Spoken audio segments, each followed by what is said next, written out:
And this woman comes up, she goes, hi, I'm the lady you talked to on the phone. I said, oh, hey, thanks for letting me witness the Godfather of Soul. She said, okay, we'll bring you up on stage now.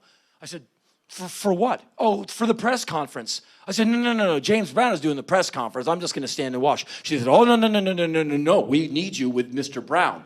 I went, oh, no. She went, come with me.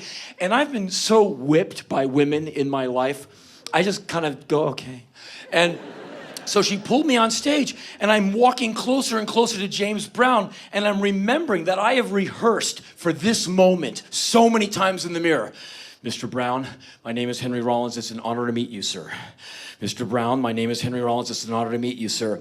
He's sitting there looking at the audience, or these people kind of, getting their microphones ready. She slams a stool down next to Mr. Brown. She goes, Henry, sit down. And I sit down, and she goes, Mr. Brown, this is Henry Rollins. And he looks over, he's like, ha, God bless you. I said, Mr. Brown, it's an honor to meet you, sir. My name is Henry Rollins.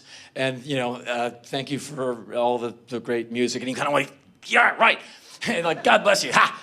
And a man reaches out of the crowd with a microphone, and he says, Henry, what does the music of James Brown mean to you? And James Brown looks at me like, what's he gonna say? I'm like, well, I've listened to a lot of Mr. Brown's music, and there's one thing that he said in one of his songs that I live by. And the guy goes, what's that? And now Mr. Brown is really looking at me. I said, in one of his songs, Mr. Brown once said, if you don't work, you don't eat.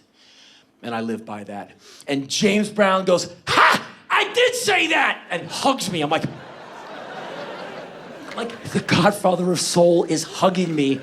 This is easily one of the coolest days of my life. And he releases me. I'm like, that's it. I can wander into traffic now. My work here is done. I've shook the hand of the Godfather of Soul, and he's hugged me. And he said, well, anything else? And now that I'm on a roll, I said, yeah, I got something else to say about James Brown. I'm all confident now. I said, he did a live album many years ago called Live at the Apollo Volume 3, Revolution of the Mind. It is, to me, the greatest live album ever recorded. It's James Brown and his band when they are at their deadliest. And it seems like everyone at the Apollo in Harlem was a woman in love with him.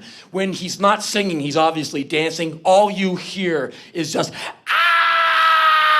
boy, the whole band got laid that night. You know that happened. And so I said, greatest live album. And Mr. Brown goes like, this man knows what he's talking about. And he grabs me and hugs me again. I'm like trying not to come in my pants. It was a great moment for me.